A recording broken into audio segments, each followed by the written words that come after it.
Hello again, it's me, the guy with the YouTube channel, and today we are doing another review, and today it is a review of another Ultra Kaiju, but today we are reviewing, I'm not going to pull the figure out, I'm going to tell you what it is first. Today we are reviewing the Bandai Ultra Kaiju Series 2000, well, can't speak right today. Today we are reviewing the Bandai 2000 Ultra Kaiju, or Ultra Monster Series, Woo. But rather than pull it out, Woo gets to do something else. Because you see, Woo is such a badass, he gets to do this. Yeah, Woo just did that. He's that badass of a kaiju. He gets to do that even when he's in toy form. But anyways, yep, this is the 2000 Ultra Kaiju Series Woo. I do not have the tag, but rather than get straight on to detail, because Woo is an Ultra Monster, we are going to go over the history, because that's what we do for Ultra Monsters here on this channel. So Woo originally appeared in episode 30 of the original Ultraman series, entitled Phantom of the Snowy Mountains, in which there's a young girl who wanders around this snowy mountain area, which is called the Phantom Mountains, and she's part of a legend of a young orphan girl who is protected by the monster Woo. There's also a ski resort in this Phantom Mountain area, and when a hunter tries to attack the girl whose name is Yuki, she calls out for Woo, and Woo comes in and saves her. And then later, the hunters get together, and they try and kill Yuki so that Woo will go away. But when they try to, Woo comes out, and then the Science Patrol comes in, and they attack Woo with a VTOL. This and the hunters coming after Yuki enrages Woo, so he goes, attacks the ski resort. Hayat is there, he turns into Ultraman, he fights Woo, but before Ultraman can hit him with the Specium Ray, Yuki kills over and dies in the snow from frostbite, and then Woo vanishes away, kind of like how you saw him come in the video, except he went away. Like, away. He didn't come in, but yeah. He would also then appear again in Ultra Fight, where he was just, well, another fighter, really. He fought a few monsters. He fought King, Ultra 7, Icarus. He teamed up with Icarus in one episode as well to fight Ultra 7. He fought Baltan a few times, Keela. I think they all teamed up in one episode, and they all had sticks, and they fought Ultra 7, and it was weird. Every time Ultra 7 would knock out a monster with a stick, it would cut to a picture of a monkey, which is weird. A different picture of a monkey, and the differences with that Woo was the face looked different, and the hair was much, much more straggly, and just weird, and just horrible looking. The suit was that Woo suit was, the Ultra Fight Woo was reused for, Redman, I think. I don't know too much about that. Except Woo had sneakers for feet because their budget was so low for that they couldn't afford feet for Woo. His next official appearance would be in Ultraman Ace. I forget which episode it was. I think it was 42. I'm probably wrong there. And the episode was entitled something, The Resurrection of the Monster Woo, where Woo, and this was a different Woo. This was Woo 2, and the differences were that the brown parts were more gray, and he didn't have toes. They were just round feet.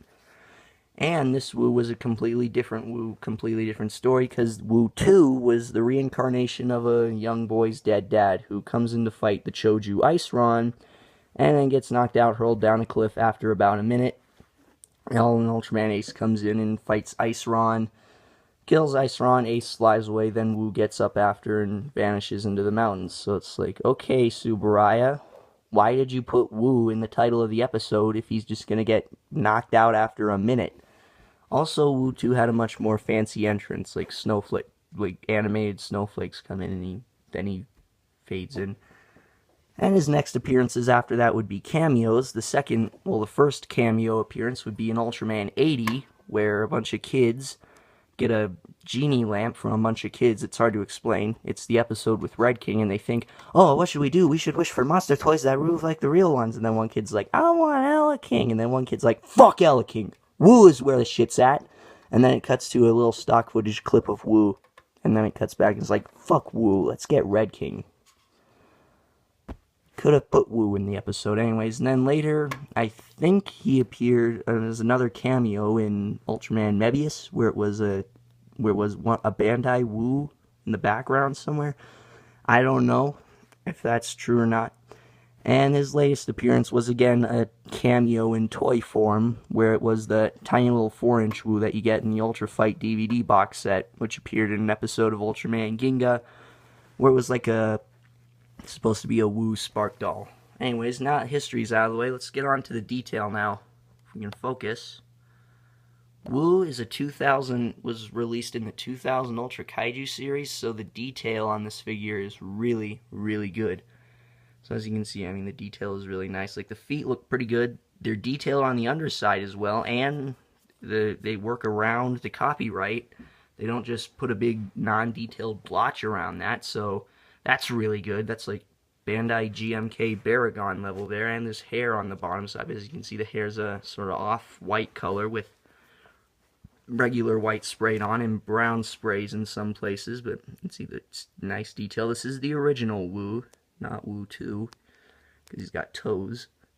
Yeah, the detail is really nice. Just the hair, like, this figure's over 10 years old, and the hair looks amazing, especially around his ankles there. Like, look at the way these strands hang. That looks great. Like, compare that to a more recent figure of a hairy kaiju, Bandai Creation King Caesar. I mean, just compare the hair. This figure, Wu is 10 years old, and, well, over 10 years old, actually. And King Caesar is, like, this mold is 2 years old. I mean, look at that. Nice and precise. Weird and clumpy. Nice and precise. Weird and clumpy. Yeah, there's just a lot of difference. Like, the 2000 Ultra Kaiju series is probably Bandai's best. At least the original figures that were sculpted for the wave, like Baltan 5 and Pandan and all that, they had really nice sculpts. Probably some of Bandai's best sculpts, aside from, like, the Kaiju Hyohan stuff. Yeah, it's just really nice. It's just hair all over, pretty much. But even though it's pretty much hair, it looks nice. And, like, you can move the arms out to the side, and there's still hair sculpted underneath the part that you wouldn't see. So that's really nice detail as well. It's like, again, GMK Baragon level. The hands look nice, too. You can see the actual skin underneath, hidden under the hair. Looks great. There's a random bright white spray there, which is kind of weird, but hands are brown. There's brown underneath. They look really nice. I'm not sure if this is really focusing that well. Yeah, it really isn't, but it looks really nice. And the face, oh, that face, it looks so great. And we got the one enlarged tooth. You got the eyes, the very large brow, the nose. They even have brown sprays inside the nose. Like, that is great attention to detail. And there's these little white highlights around his head, which look nice. And his hair looks a little too clean around his head. I would have liked if they did a few strands hanging over his face like he commonly had, but that probably would have been really hard to do without making it look horrible. So I can understand why. And the paint app on the teeth is really nice. And the eyes, they look great. And they are not wonky, which was a feature of Wu 2. Yeah, and there's a tag hole. He's really scuffed up, actually. That's kind of my fault. I didn't notice that when I bought him. I mean, I knew he was scuffed, but I didn't know he would have some of the scuffs. Yeah, detail is really nice. And for articulation, this is groundbreaking articulation, people. The arms move. This one goes a little past 180. And this one moves maybe 90 degrees. Groundbreaking articulation, people. Round of applause for Bandai. Okay, sarcasm out of the way. Yeah, articulation is pretty bad. And there's also a glue seal at the neck. You can see it's a really obvious seam, but if you break that, it's not going to move. It's just going to fall right off. So don't bother breaking it. And the seam looks a lot less noticeable in person, at least from the front. It looks just as bad from the back as it does in pictures. And for sizing, I don't have the original Ultraman, so here's the closest thing I have, Ultraman Powered. This is a bit of an issue with the figure. Let me pull the camera back so you can see completely.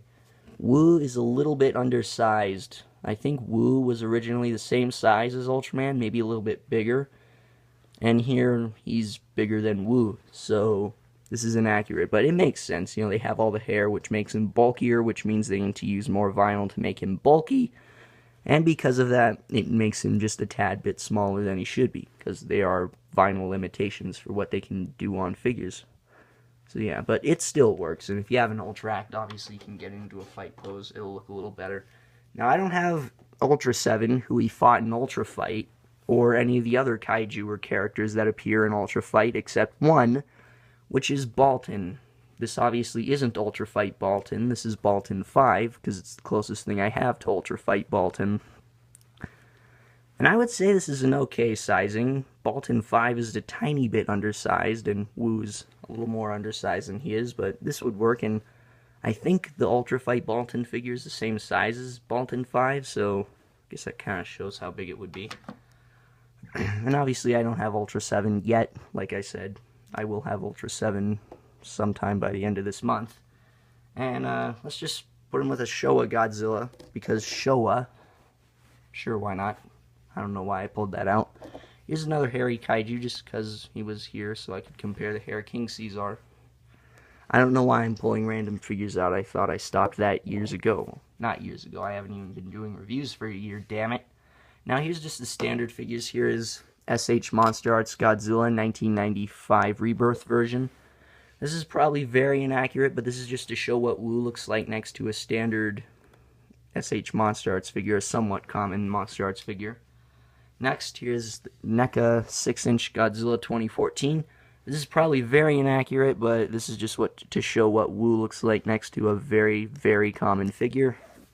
And finally, here's a standard NECA Pacific Rim Kaiju, Axehead.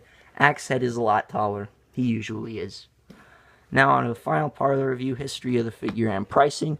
This figure was originally released in 2002 as part of Bandai's 2000 Ultra Kaiju or Ultra Monster series, and it was only released this one time, as this one mold. This is the only release of the figure. It was the original release. It was the standard price of Ultra Monster back then. I don't know how much that was, 1,200 yen or something like that. Nowadays, he's gotten pretty rare, along with some of the other 2000 Ultra Kaiju series figures that only got one release, like Pandan and Baltan 5.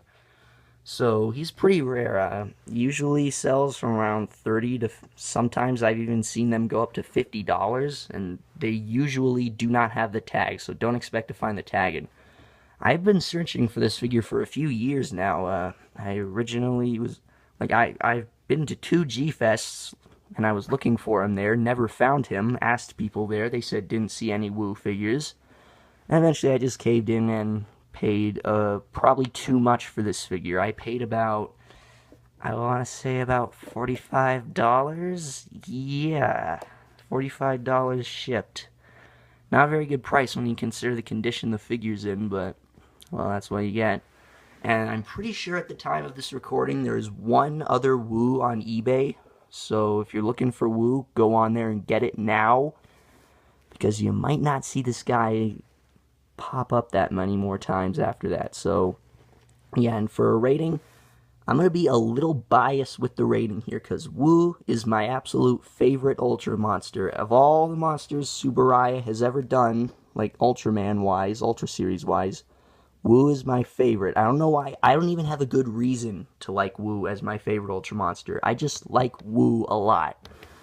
So I'm going to give it a 9.5 out of 10. That's being really generous, just because, again, like I said, I really, really, really like Wu. He's my favorite Ultra monster. So I'm going to give him a 9.5 out of 10. It probably really only deserves like an 8 out of 10 or an 8.5 out of 10. But because I like Wu that much, I'm going to give him an 8 out of 10. So that's it for this review. This really nice figure. Well, I would go as far to say beautiful figure. But again, that's me being biased because Wu is my favorite Ultra monster of all time. But that's it for this review. 8.5 out of 10. Take it away, Wu. How did he do that in the first place?